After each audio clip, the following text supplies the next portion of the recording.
La famille Ricard vit dans ses souvenirs. Le père, Henri, 78 ans, a dû affronter le suicide de deux de ses fils. Le premier, Laurent, s'est donné la mort à l'âge de 21 ans, le jour des fêtes de Noël. La nuit tombée, quand un gendarme est venu vers moi, il a remonté la butte, il y avait une ligne de chemin de fer, et puis il m'a serré. Je vous dis, je me répète peut-être, mais je sens encore le goût de sa capote qui était humide, Et puis j'ai compris. Et mon épouse est arrivée, elle a poussé un cri terrible, et puis il s'était pendu sous le pont. Ah bon. Mon épouse n'a vu qu'un suicide. Elle a vu que le suicide à Laurent, puisqu'elle est décédée en 97 de chagrin. 10 ans après le décès de Laurent, de notre petit. Elle n'a pas vu le suicide de son deuxième. Le deuxième suicide, pardon. Elle n'a pas vu le suicide de notre aîné. Vous êtes brisé. J'avais plus de projet.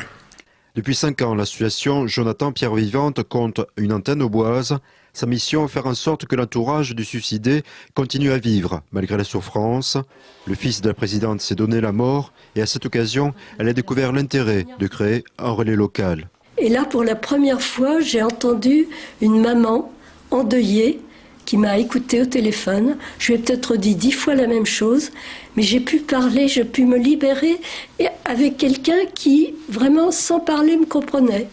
Et ça m'a donné le déclic. Nous, c'est l'amitié et la parole qui permet de se décharger de ce poids qui nous pèse et qui nous écrase.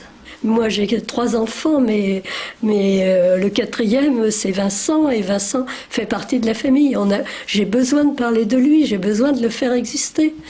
On dit que cette absence devient petit à petit une présence invisible, permanente. Chaque année, l'association suit une douzaine de cas. Au malheur de perdre un enfant s'ajoute désormais le cas des suicides liés à la vie professionnelle. Les licenciements sont nombreux, les difficultés entre personnes dans les entreprises sont aussi très importantes et je crois qu'il y a un gros malaise dans les entreprises. En France, 3 cas sur 4 de suicide concernent un homme. Malgré une baisse régulière depuis 1993, 180 000 tentatives sont enregistrées chaque année. L'association Jonathan propose de faire le deuil. Elle propose également de continuer à vivre à tous ceux qui sont confrontés à la disparition d'un proche.